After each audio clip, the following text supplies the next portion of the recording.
Okay, so nice to see everyone again.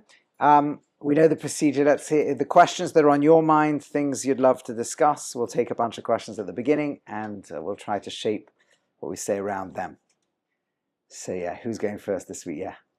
Obviously, Jews have such an impact on like secular world. Do you believe that every Jew really must be living in accordance to like the Torah and God, even if it means they won't be able to contribute to society in like those ways?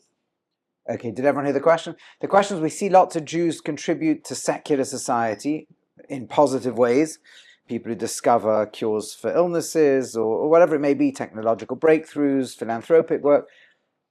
And is it the case that in my view, in the Torah's view, that every Jew should be keeping Torah? What would that do? What would happen if that would diminish the contribution to wider society? Okay, a great question. Yeah. I've heard a lot of controversial things about like surrogacy and IVF in the Jewish world. Can you just explore more about this? Controversy about surrogacy and IVF in the Jewish world. Okay, yeah. Torah observant Jews believe that Jews don't keep the Torah, and the oral law will not have like eternal pleasure. What happens to them? What do they believe will happen to them when they die? And how do we know that eternal pleasure is true? Okay, so there's two different questions. One, let's start with the second one first. How do we know there's an afterlife or a world to come with eternal pleasure? You described it. And according to Torah observant Jews, according to Jewish thought, would a non-observant Jew have no portion in that world to come? Is that what you're asking? Okay, great. Yeah. Either, whichever order you want to go in. Are all Jews meant to be living in Israel, or do you believe there's a real place for us in the secular world? Okay, all Jews meant to be living in Israel, or is there a place for the diaspora as well? You, and then that may be enough for today. We did last time. We didn't get through all the questions, so go on. Yeah. How is God's love unconditional if we have so many conditions? Okay, how's God's love unconditional if we have so many conditions? Yeah. When making a decision, is making a decision based on Torah values always correct, even when it may collide and interfere for secular life? Okay. That question is very, very broad. The question is, no, this is good, but maybe give me, let me just repeat it back, and then you'll maybe give me a little bit maybe of an example or narrower area so I can just focus exactly what the question means. Is making a question based on Torah values always correct, even if it interferes in one's secular life? Yeah, example would be great, yeah. Let's say you miss work for 2 weeks, you miss your job for 2 weeks because you're having to study and you're shiver for 2 weeks, but there's no other time that you have to miss work, right? But you have important meetings during that week. Okay, great. So that was a great example. The only time you can come and study Torah in a 2-week slot in the foreseeable future is at a time that would be really important for your work, right? And you might lose out as a result. Okay, let's see how much we can cover of these. Let's just recap, because I think I've already slightly forgotten them, so you'll fill me in the gaps over here. We started with the fact that if every Jew was an observant Jew, would the world lose out some of the contributions? And if so, how should we think about that? We had the questions of IVF and surrogacy. What was next after that was... right, there was both the world to come, right? How do we know there'd be this eternal pleasure? And do we think the non-observant Jews don't have a place in the world to come? Then we had your question, remember, about right, should every Jew live in Israel versus the diaspora? Then your question about, your question was, just remind me. How is God's love unconditional? There's so many conditions.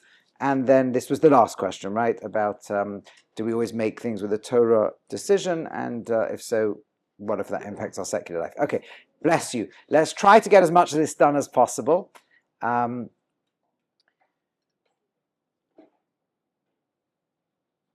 Okay, let's maybe start from the question of God's relationship with us, which includes both his unconditional love and the vision of the world to come. When we say God has unconditional love for us, what we mean by that is that conditional love means that if you, let's talk about conditional, unconditional. Conditional things are to do with my needs. So I need something from you, and because I need something from you, if you deliver it for me, then the relationship is what it is, and if you don't deliver it, the relationship isn't what it is. When we say God has unconditional love, bless you, we operate on two different levels. The level of the fundamental love that drives creation. Okay, God created a world needing nothing from it.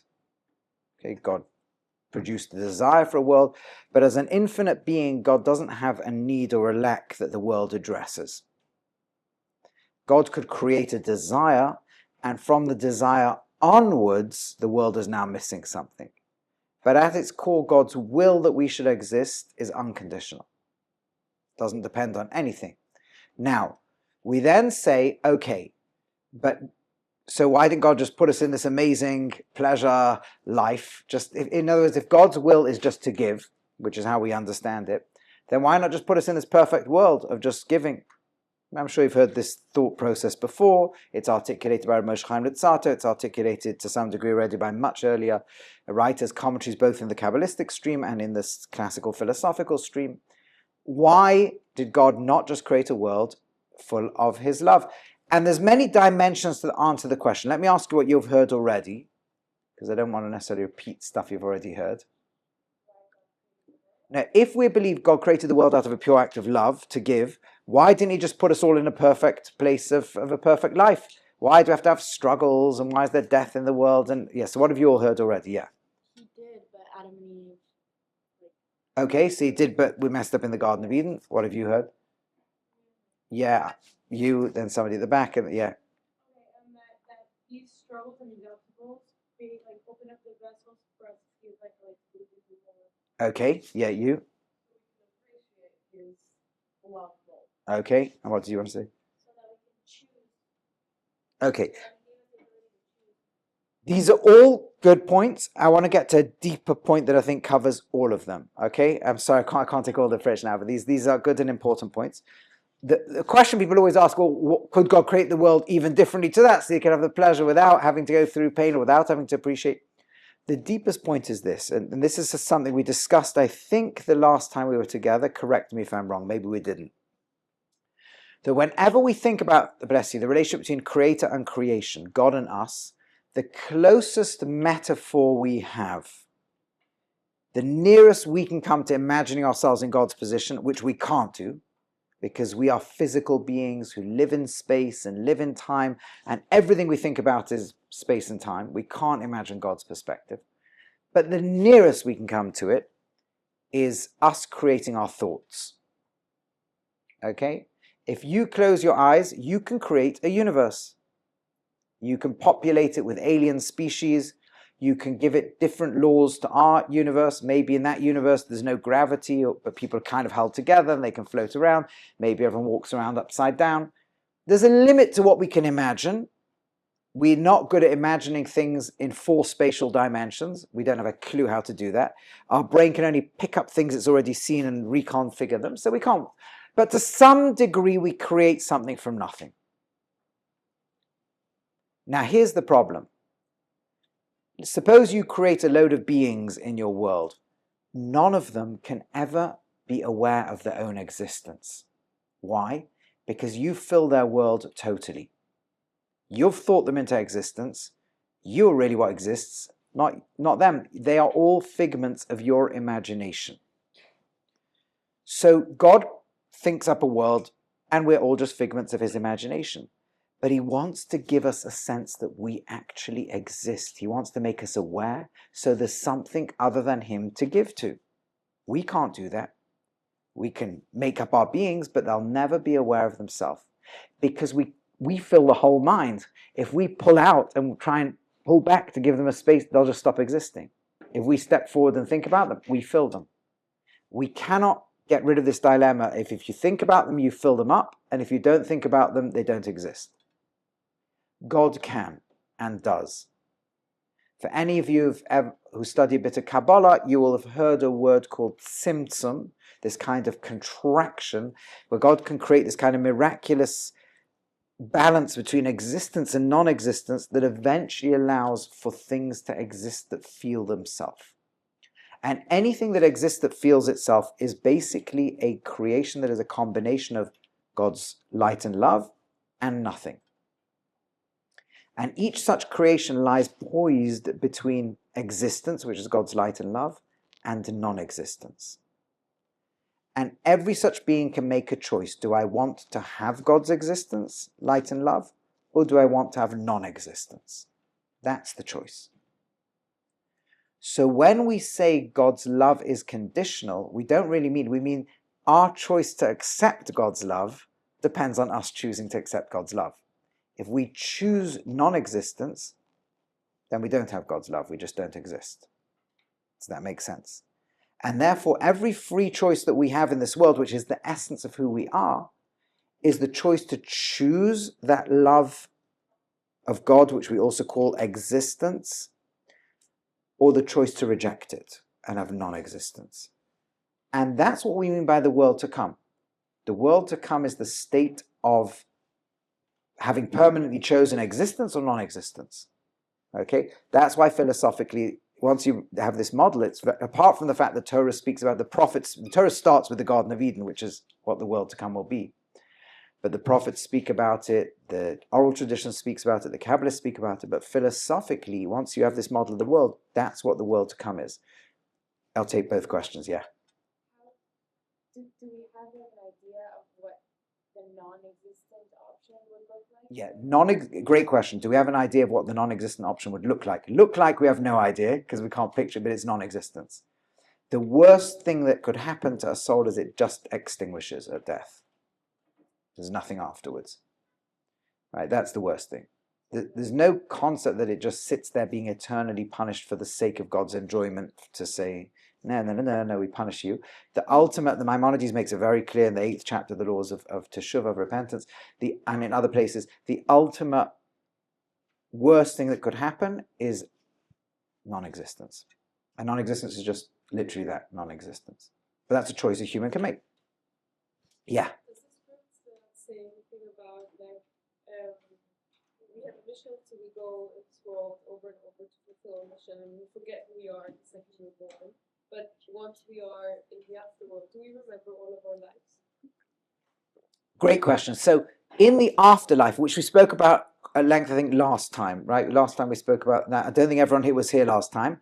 There is, you should know, I think there is a WhatsApp group, maybe, whatever. I think people have the recording so you can get it. We spoke, I don't want to over-repeat all the things we spoke about. So no, but very, very roughly, we speak about different phases. The ultimate phase is actually back in this physical world. We sum out, but yes, it involves a memory of everything that ever was.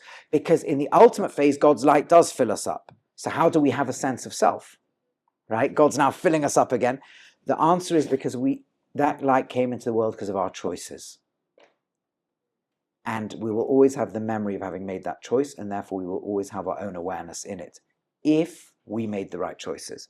So to the extent to which we make the choices that bring God's light into the world, individually and collectively, is the extent to which we are conscious in that state of existence. And the extent to which we didn't is the extent to which we're not. Now, a question came, I'll take, one more question now, then I'll try and, go on. Okay, so in Kabbalah it speaks about how like we're infinite, like love and things. Like would that be like God, like then if we're infinite love beings, then God's love for us is unconditional because we're that unconditional love. Right. Would you consider it to be like love and light beings, like how we have to set light to share too, or would it just be infinite love? It's an excellent question. These are all just different ways of describing from different angles the same thing. So what I've just described is a world where the entire essence of the world is a combination of God's light, love, and non-existence. But the end goal is fully God's light and love.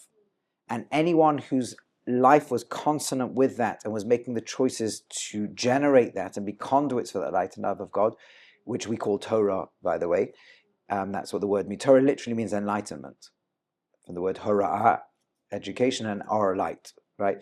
That literal, and that's why in the prayer of Ahava Rabbah, God, you've loved us, is the prayer where we talk about you've given us the Torah, right, as the light of the world. So that light and love that will fill the world, To the extent to which we generated that, we're in it. We're a part of it. To the extent we rejected it, we're not in it. That's all. Yeah.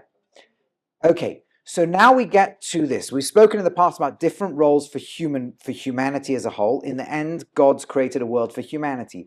But within that is a Jewish people who have a super responsibility, and that responsibility is to keep the Torah, to keep the light in full, which ultimately will help shine it to everybody else. Everybody else's job is to keep the Noahide law and be good people in that sense. But our job is to hold a higher level of that light that can ultimately shine to the whole world, which is a huge responsibility. It's not something we individually chose, but collectively as a nation we did.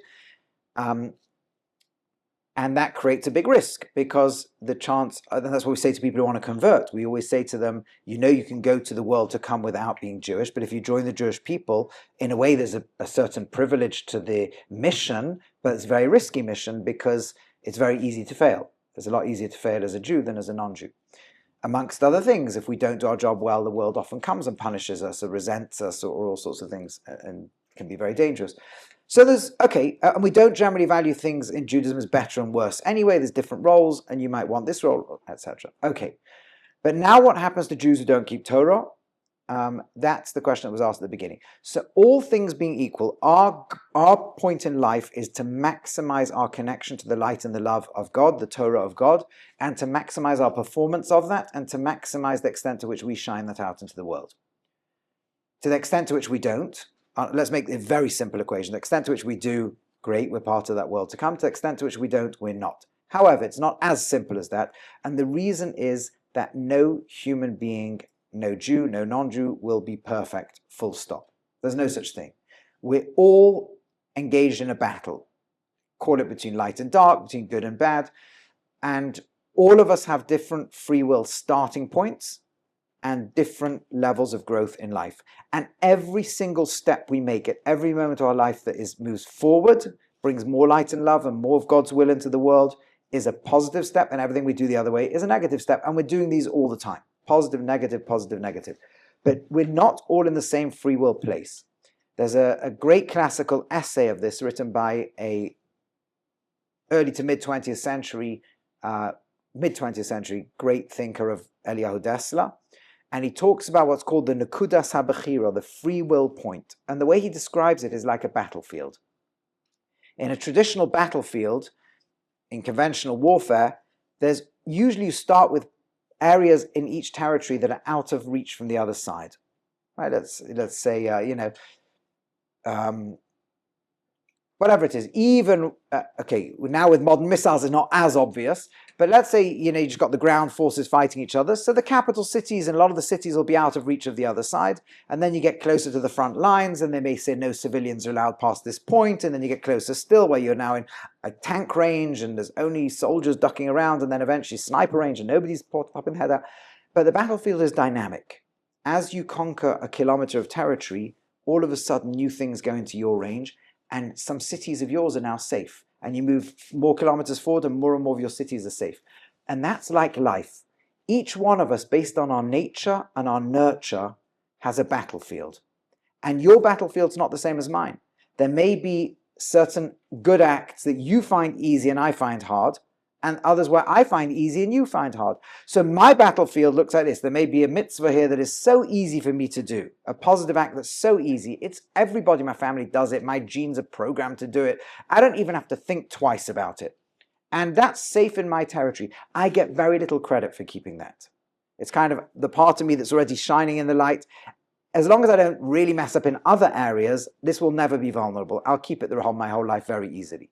On the other hand, there'll be stuff that is just really far away from me, and I have no way to get there today.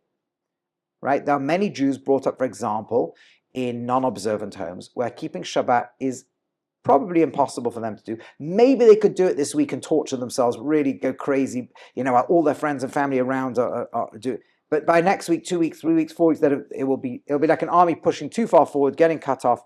So that's not their free will choice right now. What is their free will choice? Each person's in a different position. One person's free will choice is one person finds it very hard to deal with anger. One person finds it very hard to deal with kosher. One person finds it very hard to deal with charity. Each person's different. And some battles we can't win today. And some battles we're not going to lose today. But then we get closer and closer to our front line where we can actually go either way. Today, I came to a Torah class and I'm feeling a little bit not great, and there's some amazing sports event on, but I could go either way, right? And when I make a decision, I'm going to stick it out. That will be like shifting forward. Or another person that they've got to the point of working on anger where it can actually go either way, and they're feeling an anger, but they have techniques to work on it, but it's hard, and they walk out for a few minutes and work on themselves, and they just advanced a little bit forward. Okay, so we're all the time moving. The battlefield is dynamic. Every single person's battlefield is different. But the bad news is as we move backwards and lose ground, all of a sudden things we thought we'd never do wrong suddenly become possible to fail in. That's how life works. I never used to get angry, but I started doing it a few times. I never used to smoke this particular substance. Let's assume it's bad for me or bad for others. Now I've done it more and more and more. It's starting to become more and more a habit. And habits move and they shift, and then the next thing becomes vulnerable, the next thing. But in the converse, in the positive, the more we do successfully, the more new opportunities come into play. And that's why every Rosh Hashanah we form a plan for the year ahead. We only take one small thing on, but we have a big vision. And we're constantly through the year taking things on, growing, reassessing, reevaluating. Where have I moved forward? Where have I moved backwards? Where do I need to strengthen myself? So let's suppose we come up with a vision. I don't want to speak Lashon Hara. So first try will be like, that's it, tomorrow, never speaking negatively about anybody. And after a few days, it fails and terribly, and I can't help, and it all comes crashing down. But a more successful strategy is likely to be, okay, right now, completely never speaking Lashon Hara is out of my range. I'm not going to try it today, but I'm going to have an ambition to get there within a year, within 2 years, within whatever it is, and I'm going to start moving today. So right now, today, I'm going to set an alarm, and at a certain time in the day where I think it might be quite easy, I'm going to have 20 minutes where I'll try not to speak Lashon Hara all day, but those 20 minutes are sacred. There is no way you paid me $1 million, I'm not speaking Lashon Hara. It's going to be between 3 and 3:20 in the morning. There you go. Manage that one. I woke up in the morning, great. Maybe next day I'll be a bit more ambitious and put it in the afternoon somewhere. But after a week or 2 or 3 of that, where I learn certain skills, maybe in a few weeks' time, we'll add it to 30 minutes or 40 minutes. And then maybe after that, the next month we'll join a group that's working on Lashon Hara. And maybe the next month we'll read a book about it and start reading the Chofetz Chaim daily or whatever it is. And then we'll expand it to 2 hours. And after a few working in steps and steps, we can get very far. Why do I say all this? Because God doesn't do things all or nothing, as far as we understand, right? Everything is about how far we've grown. It's like how many, not where we are on a ladder, but how many steps we've climbed. And so when we say this type of Jew or this type of Jew, we have no idea how God evaluates people. Going back to that question. Okay, we know that all of the Torah sets a vision for how we're all meant to be. No one will 100% keep it 100%. We've all got to use that vision to aspire. There you go, great title for this group. To aspire to the best of our ability to climb in the direction the Torah sets us, and that is our job in this world. So, you say religious Jew, secular Jew, right? Somebody you may call a religious Jew, meaning let's say they keep Shabbos and kosher and things like that, that may be easy for them, and maybe the things they're meant to struggle with, they don't, and maybe they move away from God in their lifetime, and although outwardly lots of things look good, who knows how God values them? But another person we call secular or a religious Jew who seems to be very bad in certain areas, or whatever we call the person, forget the labels, those are sociological things. But this person is climbing and climbing. They've come to some kind of relationship with God and they're giving lots of charity and they're keeping Friday night. I mean, that may be worth the universe compared to this other person who's keeping loads of things but's been stepping down and being lazy and being less nice than the home they grew up in. The Talmud goes so far as to say as follows. There's a well-known law that if someone puts a gun to your head and says, kill the other person or I'll kill you, what's the law? You got to give your life, right? You're not meant to this. Generally speaking, your life comes first, but not when it comes to adultery, murder, and idolatry, right? And chilul Hashem. So, fine. But then the Talmud says why, and it gives a reason. It says because you don't know whose blood is redder. You don't know who's more valuable to God. And the obvious question, which the Talmud asks and commentaries ask, is, what happens if you do? What happens if you've got the most righteous woman in the world who gives praise all day, gives charity all day, thinks about other people all day, keeps every single mitzvah amazingly, and this other fellow is a local vagabond and, is just a criminal and doesn't keep any of Torah and just horrible to everybody. you still don't know whose blood is redder because you don't know the challenges they each face. Maybe this one who is so righteous, who we should be inspired by, has it so easy. And actually, they would have naturally been an even greater level, but they've been a bit lazy and stepped down. And this person naturally would be much worse than they are, and they've taken steps forward. We can judge actions. We can even take people to court and punish people, but we cannot judge people. Only God can. So we don't know, is the short answer, how God's going to look at each individual. We know what we've got to do. We know how to look at ourselves. We know that we should try and inspire others. We should certainly try to encourage others to grow in Torah. And if they're not familiar with Torah at this phase, we should try and make them familiar. If they don't believe it's true, we should certainly try and help people see why we think so. If they do believe it's true but don't feel motivated to do things, we should always be encouraging and helping others, right, to be growing, as we would in any area, but especially this, which is the central mission of life. But we ourselves can't judge who is better and who is not to God. That's God's calculation. Okay, now a number of questions came up and said, okay, fine, but if we're using the Torah's calculus, then are we necessarily doing, what happens if it interferes with our secular life? And also, what about the contribution Jews make on a secular level? Those are also Torah values, right? There is an aspect of our life. Our career is also a Torah value if done correctly. And I'll explain what I mean by this. The classical source on this is the Chovas Halvavos, the duties of the heart, medieval source text, one of the perhaps the first comprehensive one to be written about how our inner world should be. And in the Shar HaBitachon, the Gate of Trust, he talks about why God's made it that so much of a person's life. In those days, it was mainly men worked and mainly women had children. And that's how the world was. The men were basically farmers, and that's how the world was. But in principle, why has God made it that humans work? And his answer is, working is a way of giving to the world. Most, not all, but most professions involve a way of giving something to others. So a farmer who makes so a subsistent farmer is just trying to feed their family. It's still beyond themselves, it's their family. But a farmer who can make a bit more crops is going to be giving to the world. Now there'll be an exchange, they'll get money back in return, right? Somebody who makes shoes, makes dresses, makes clothing, who knows, people who offer services. Medicine, you're giving actual physical life and health to people, right? A gym instructor is giving people health. A lawyer, if they're honest and they have a way to avoid dishonesty that might be involved, is giving people justice who might not be able to access it, right? An accountant. Each person, generally speaking, there's a way to do most professions in this world that is ultimately about giving to others. And if we have talents and skills and can give, in the modern world, so you actually give twice. You give the first time, you get money back, and then you can give again with the resources, with the money that you get, either into your own family and charitably to the world out there. So yes, having a means to support ourselves and family, having a self-fulfilling way of giving to the world, these are all parts of the Torah's value too. So it's not necessarily it's Torah value versus career.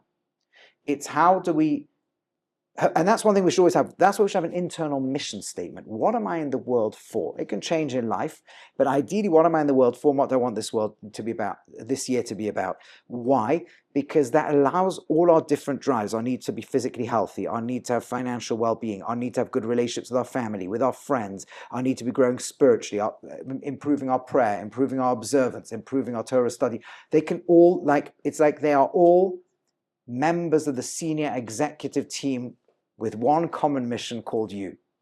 So it's not that we're being pulled in different directions. The desire to do well at work and the desire to grow spiritually are all part of the same mission. Now, if a person only has, in the example of 2 weeks in their life to come and study Torah, it's likely that's going to come above everything else for the simple reason that that is the fundamental mission of why we're alive. It's like, but if we can find, could we put off the 2 weeks for a few weeks because so it doesn't destroy other things or interfere in our relationship with parents? Potentially temporarily. Long term, we definitely want to ensure that we are connecting to our mission in the world, the why we exist, right? It's like somebody once said, Rabbi Weinberg, I don't know what his source was, but it's a very nice idea. He says, in the very simple reading of the Garden of Eden story, there's obviously many layers of depth to it, but on the simple reading, Adam in the garden was meant to eat the tree of life, could have eaten the tree of life and then gone and eaten the tree of knowledge. And instead, Adam went and ate the tree of knowledge first and caused a disaster. So someone once asked me, what a ridiculous story. Which idiot would go and eat the tree of knowledge and not eat the tree of life first? And he said, well, I could tell you lots of people, if we think of a tree as a source of wisdom, who go and get knowledge, maybe spend years studying in college and training in their jobs, and don't spend years or even weeks thinking about what they're living for. That's the tree of knowledge instead of the tree of life. So we have to prioritize the tree of life. We have to prioritize what it is we're living for, connecting to that. That will be a priority, but as values, what we need is we need to get them on the same page. What am I living for? What's my mission? What's my goal? Because this each other, if they become harmonized and integrate into what is my mission in the world, what is my mission for this year, then they're both important players. Just like in a company, you'll have the finance department sometimes competing and arguing with the marketing department. The marketing, let's spend more, we'll do it. The finance department, so we don't have the cash flow right now. But if you all agree with what your mission is, it'll be much easier for the CEO to make a single decision. If you didn't agree on what the mission is it turnover this year? Is it profit? Let's suppose. Then you won't have a framework within which you can answer those questions. So we want the Torah to give us a framework to answer those questions. We want an internal sense of my life mission and a sense of what's my mission for the year. And then each department within me gets goals. And then hopefully as they cross over, we'll be able to navigate them better. Okay? And an interesting, coming now more to the global picture question, if every Jew was observant, would that hamper their ability to give into the world? I think in general the answer is probably no, meaning perhaps in the short term, let's say there was a university degree which you had to go break Shabbat to go and do. And if you did it, you might win a Nobel Prize somewhere. So yes, there in the short term, or when let's go back in history. As observant Jews, you were placed in ghettos. If you converted to Christianity, you were released from the ghetto, you could contribute to society far more. Okay, there you would have a real example. Nowadays, probably the examples are less strong because generally speaking, you can find ways to excel in any profession and observe Jewish law. It's generally speaking doable. But let's take there. So was the Jews doing a greater service to the world by staying in the ghetto, unable to contribute to all that was going on around, but keeping the Torah, keeping God's light in the world, let's say, a certain level? Or would they have done a better service to drop all of Judaism and leave the ghetto and go and contribute? And the answer is in the short term, they could have done more by leaving the ghetto, and in the long term, they did far more by staying in it. And I'll explain what I mean by this. If you look at what our mission is as a Jewish people, yes, we can contribute individually in every society we live, and we should do. But our far more important mission is to hold that level of God's light in the world that will ultimately bring the world to perfection. And we can talk about that on a mystical level, that by holding a very high level of observance, which is what the Torah demands from us, it's subconsciously connecting God and humanity together in a way that will ultimately bring redemption. But even on a less subconscious level, on a more conscious level, if we take a quick time machine and go back in time about 2,000 years ago, and certainly 3,000 years ago, and we think about all the values today that all major societies agree on. We disagree in the world on loads, but there's a lot of things we agree on. For example, every single society in the world agrees on some basic human rights. We might disagree on their parameters and their boundaries. Every major ideology agrees that an innocent child has a right to life. They might disagree on when you could lose that right to life. Is it when you go and kill somebody else? Is it when you violate a particular way of thinking? Right? But we all agree in principle that every child once born has a right to life. Might argue about before birth, when it starts. But there's a lot of agreement, right, that we can take for granted. I think every major society agrees every child should be educated. Every society agrees on social responsibility. We have responsibility to the weakest members of our society and the poorest, right? We might disagree with how much responsibility. A communist might say it has to be 100% equal. Somebody in a more capitalist liberal world will say it has to be equality of opportunity, whatever it is. But there's some sense in which we agree that a society in which people are permanently stuck in a lower class is a problem. Right? We all agree that peace is better than war. We might disagree about when one goes to war, but we all agree that peace is better than war. We all agree with actually a surprisingly large amount of values. Equality before the law. There should be nobody above the law, no ruler who's ideally most societies, not every, but agree. And even those that disagree will have some parameters around that. But if you went back in time a few thousand years, you would suddenly discover that there's no known society that agreed with all that. In fact, every known society disagreed with all that. Even as basic a right as a right to life, as far as we can see in every known society archaeologically, I think that's been studied, and every ethnographic group of hunter-gatherers that are still around to the world this day, or certainly the vast majority practice infanticide. They will kill children. Not every child. They'll kill children either because of disability or population control. Those are things that today we consider abhorrent in every major society on earth. That disabled children who might not be able to contribute as much to the farming or something else do not have less of a right to life. Certainly if it's only a physical disability.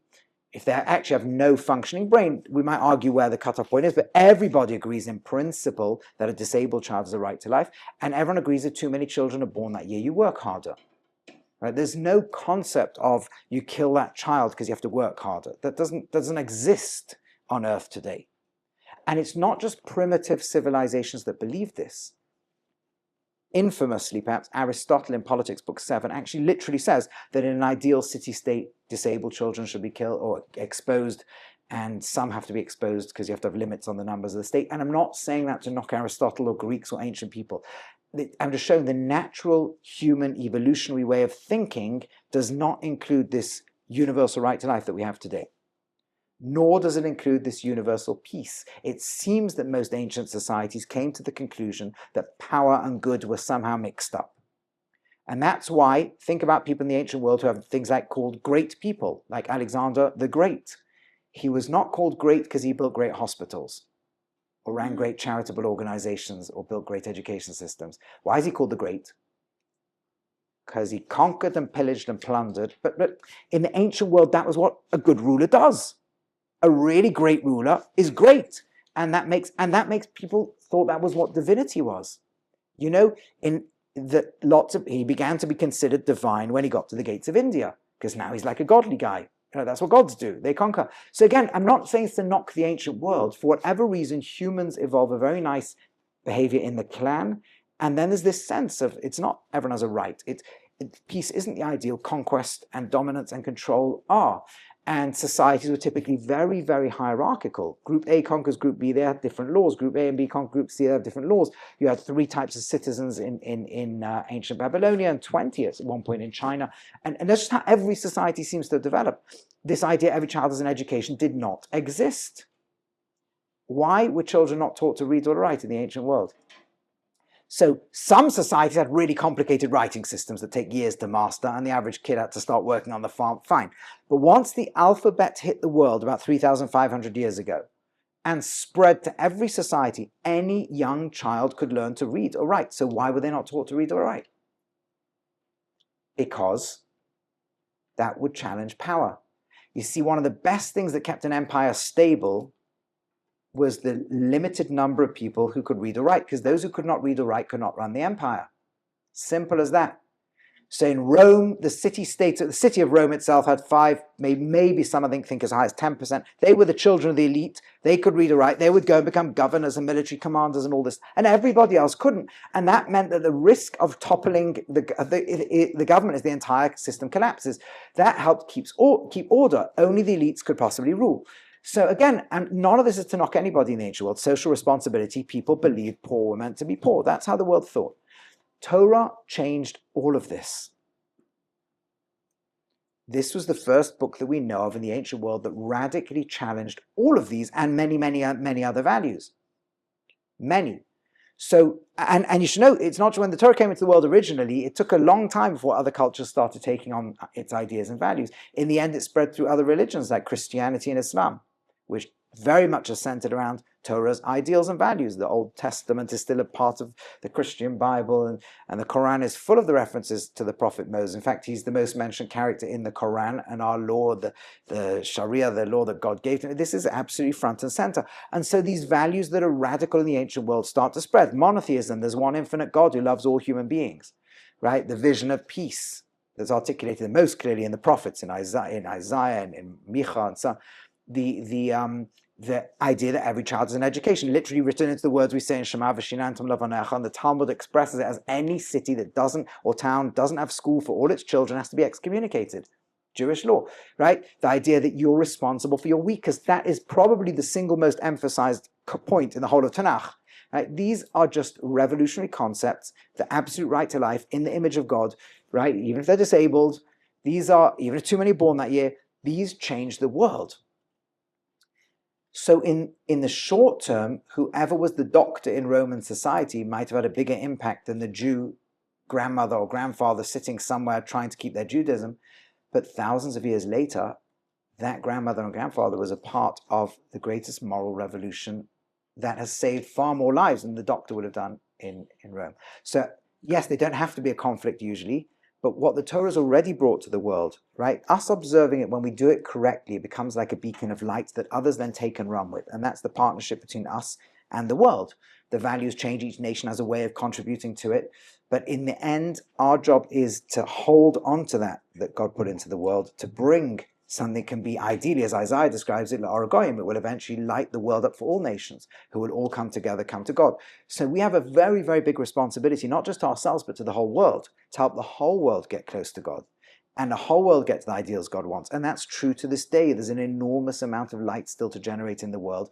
There's lots being generated in the world, and there's lots that we have to come and do too. So nowadays, it's not usually a conflict between do we contribute this way and this way. A person can be fully observant to Torah and contribute in many ways, but we have to understand the centrality of the contribution of Torah. And incredibly, the people who spread these values to the world were not conquerors. There were no Jewish conquerors who got this spread to the world. There were not even the great Jewish philosophers were not generally majorly studied in the world. It literally was great-grandmothers and great-grandfathers just holding on to Torah that eventually the world caught on to ideals and values and has changed. And that's something we need, very deep, important point to understand. Okay, then there was the question of IVF and what else is surrogacy and so on. IVF is not actually controversial halachically. The potential area of controversy is that often what has to happen is that because the impregnation is done outside of the body, therefore there will often be several cells impregnated, and in theory then terminating potential life. The answer in halacha, almost a total consensus, I think, maybe if not total consensus, is it's fine because it's all in the act of reproducing life. So there's nothing controversial about IVF for a couple for whom reproduction naturally is not an option or is incredibly medically difficult. Okay, if a person wanted IVF, let's say, as a part of some gene editing because they want the kid to be this height and not that height, that would potentially be an issue. But if it's gene editing for health of the child, by the way, that wouldn't be an issue.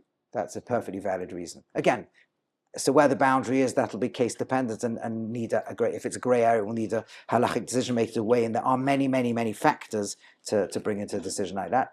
But in principle, IVF is a well-established fertility treatment, and it's considered an obligation of people. Ideally we will have children as Jewish people. That's one of our mitzvahs, to have family, to have children, and lots of people suffer at various points in life infertility at different levels, and IVF is an extremely good thing. Surrogacy has an extra surrogacy, again, if a person is incapable of holding a pregnancy, surrogacy is a real option in halacha too. The question becomes who in halacha is considered the mother. An issue, by the way, in IVF and in surrogacy, there's an issue, I'll tell you what there is an issue with, where the sperm is taken from a sperm bank. Let's say there's no father around, and that can be all sorts of complicated issues. Who's the father? And if we don't know who the father is, how do you know the child isn't then related to lots of other people? I mean, there've been these horror stories where it turns out that almost every impregnated child in a town was from the same, who was turned out to be the doctor, which means lots of children in that town are halachically related to each other. You can create lots of nightmares.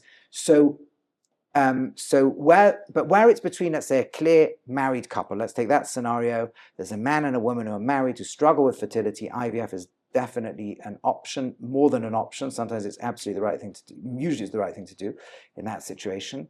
And surrogacy in certain situations will be the right thing to do. Halachically, we will be strict to assume both could be the mother, which has all sorts of potential. That means they couldn't marry the relatives of either, and there'll be a few other things like that. And these are issues. Surrogacy is much more rare than IVF, and it needs halachic weighing in on any precise issues that emerge from it. There can also be very complicated emotional issues, right? Often the person who carries the baby then, who originally wrote in some contract that they were never going to see them again, it needs to be done with a lot of wisdom, not just on a halachic level, but on an emotional level, on a really, paying somebody in the third world to do it's usually a bad idea. People who really understand what they're doing, really consenting properly, and so on. But IVF, for the most part, is rarely considered a halachic problem. On the contrary, it's usually considered the right thing to do. Now, just before I take more questions, are there questions specifically on this? Okay, yeah. What about like when you're doing IVF, if there's extra embryos made, then is that Yeah, the extra embryos made are not necessary. Again, it needs, in a specific case, there will usually need to be a halachic discussion, but it's not in principle. From what seems to be the consensus is it's considered the life reproductive process of one life going on over there, and therefore eventually there will come a point where they don't necessarily. Again, I don't want to just give the blanket. That's what halachic experts need to. But if it's possible then to be reintegrated in a future pregnancy, it could be. But in principle, yes. If the only way to do it is one of those will become, or one or two will be impregnated, and the rest will be discarded, then that would be generally considered, as far as I know, in every case I've been involved with, the great halachic decision makers have been involved, it's not been considered a problem. Yeah. I'm just wondering if this is halakha or just advised by a rabbi. If someone does surrogacy, I heard that like they should do it with a non-Jewish brother so that like there's no complications, like in the future they meet someone and then it's like, you don't know if they're related. Yeah, so it's alluding to the point I was making earlier. Both could be considered the mother in halacha. It doesn't have to be a non-Jewish mother, just there has to be a clear record of the fact there's two mothers. That has to be well established. If there's a local bet din in town, they need to keep that record. It will need to be because for exactly that reason, you can't marry your sister in halacha, so you can't marry lots of close relatives, so you need to make sure you know who all the potential close relatives are on both sides.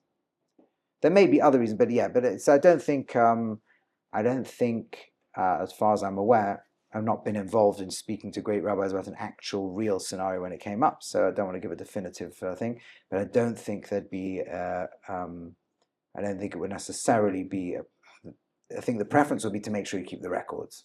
That's the key. Yeah. If the baby was born as non-Jewish surrogate, does the baby have to convert? So that's the problem. If the birthing mother is almost for sure a halachic mother, possibly even more than the egg doning mother, because when it comes to certain laws, we literally describe the mother-child relationship as the fact that it was the part of her body. So every cell that child has is something the mother ate. So that's it's the mother's body. So the birthing mother will be considered a halachic mother. That's why I generally I'm surprised that some would have said that it would be preferable if they're not Jewish, because then yes, you would need a conversion. Okay, let's go back to, I know one question we haven't covered yet from the early questions. What about living in Israel? Okay, there is no question that all things being equal, it is a very strong preference for a Jew to live in Israel.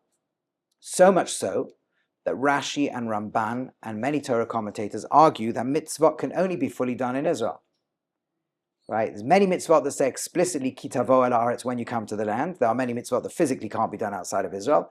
It's mainly to do with the laws of the land, the vegetation of the land, I should say, the fruit and vegetable. But also, more generally, if you look at Shema, for example, the second paragraph of Shema, the great message that we say every day, and it's in our mezuzahs and tefillin and so on, we say, V'hayim Shema Tishmu, if you listen to what God says, He'll make the land fertile and productive. That's this land, the land of Israel. And if you don't, He'll throw you out of the land. And then he says, and you should still have mezuzot and mitzvot outside the land. And Rashi and his commentary says, you would actually think you don't have to do mitzvot outside of Israel. Because really the Torah is designed to be the law of a nation in its land. And he says, no, you still do have to do mitzvot outside, because it's like, so that eventually, so there'll be signposts for when you get back in the land. In other words, that sounds like actually the only meaningful thing is that you'll be able to do them back in the land. It's not, I don't think that's how it's usually understood. Usually what's understood is like a tree. The fruit of the tree are the mitzvot that the nation does as a Torah, as God, as a nation living God's law in the land. But the tree is what gets the fruit, and the long exile, the Jews who hold on to their mitzvot are the one will eventually give the fruit. So when we come to the land to do the mitzvot, we vindicate thousands of years of Jewish history. But so all things being equal, we should be in the land. There are three general reasons given for a person not being in the land. One is marriage, one is income, and one is mitzvot. If there's certain mitzvot you can do outside the land. So there's questions, does honoring parents who, really want us there, what's called income, what's called not being able to have a job or so on. These are all debated issues. I'm not going to give rulings here. What I would say is, obviously, if a Jew is outside the land, in whatever country we're in, we have to do the best we can Jewishly and contributing in the world, contributing first and foremost by keeping the Torah, to the best of our ability, growing in it and shining God's light, and secondarily being Kiddush Hashem and contributing whatever way we can around us, whether we're here or there or anywhere. Today, wherever you are, most of your interaction with the world's online anyway, so you can do that from anywhere. But yeah, all things being equal, it certainly should be a strong value that a person ideally would want to join the national story of the Jewish people as a collective back in the land Hashem has told us to be in, and wants us to be in, and promises we'll return to if we have the opportunity for that. And I do think, I always say to people, if you're young enough to plan the possibility, it should be at least something we try to plan for as an ideal. Yeah. Again, for whatever reasons, Hashem seems at the moment to still keep some Jews outside the land. Fine, it might be the last ones only come back in the Messianic era, but we should certainly see it individually as a huge important value, all things being equal. Again, we're all on different trajectories, there are different life circumstances, different family situations, lots of different areas that make it easier or harder. Maybe it is on our radar for this year, maybe it's not impossible to be on our radar for this year. Like I said earlier, we're all on different battlefields, but it should be a value some. Every good thing should be somewhere on the battlefield, even if it's not something I can aspire for right now, something I'd love to one day be able to get to. Have I covered all the opening questions now? Are there any okay, good. So I think, we're we're actually out of time. So I will stop here. I'll stick around if anyone has any more questions. I hope this has been helpful, and thanks for being a great audience. Thank you.